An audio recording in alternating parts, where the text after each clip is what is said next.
This channel does not promote any violent, harmful, or illegal activities. All content provided by this channel is meant for an educational purpose only.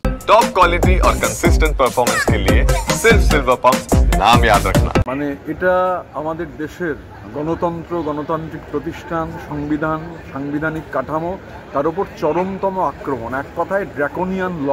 এই যে বিল শেষ বেলায় ওরা আনতে চাইছেন, এটা আনকনস্টিটিউশনাল, অসাংবিধানিক, এটা অটোক্রেটিক, একেবারে কর্তৃত্ববাদী এবং স্বৈরাচারী এবং অ্যান্টি ফেডারাল।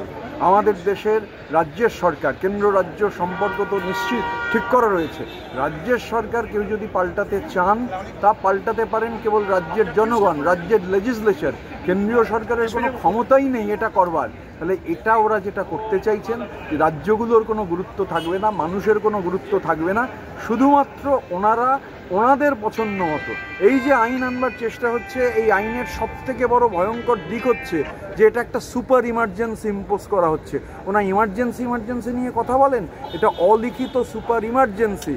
আমি বলছি এই যে ঘটনা যা আজকে ওরা ঘটাতে চাইছেন, এর সঙ্গে গত শতাব্দীর 30-এর দশকের জার্মানির সম্পূর্ণ রকম মিল রয়েছে।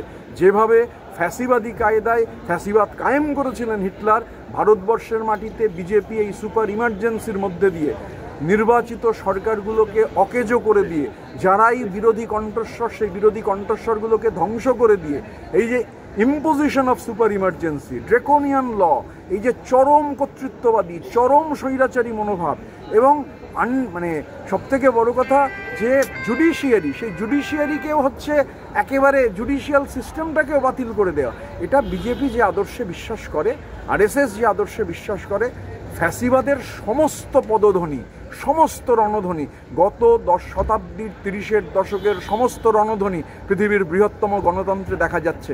আমরা যদি সজাগ না হই, আর খেয়াল রাখতে হবে ওদের হাতিয়ার ও চোরাটাকে হাতিয়ার হিসেবে ব্যবহার করছে। ইটু তো রয়েছেই, ইলেকশন কমিশন রয়েছে, ইডি রয়েছে, অন্যান্য এজেন্সি রয়েছে।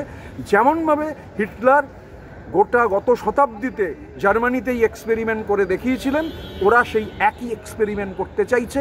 জনগণের ঐক্যবদ্ধ হওয়া এটা সময়ের চাহিদা। জনগণ ঐক্যবদ্ধ না হলে ভারতবর্ষের গণতন্ত্র বলে আর কিছু থাকবে না। এই সুপার ইমার্জেন্সি ভারতবর্ষের পৃথিবীর বৃহত্তম গণতন্ত্রকে গিলে খেয়ে নেবে। ঐক্যবদ্ধ প্রতিবাদ একমাত্র রাস্তা।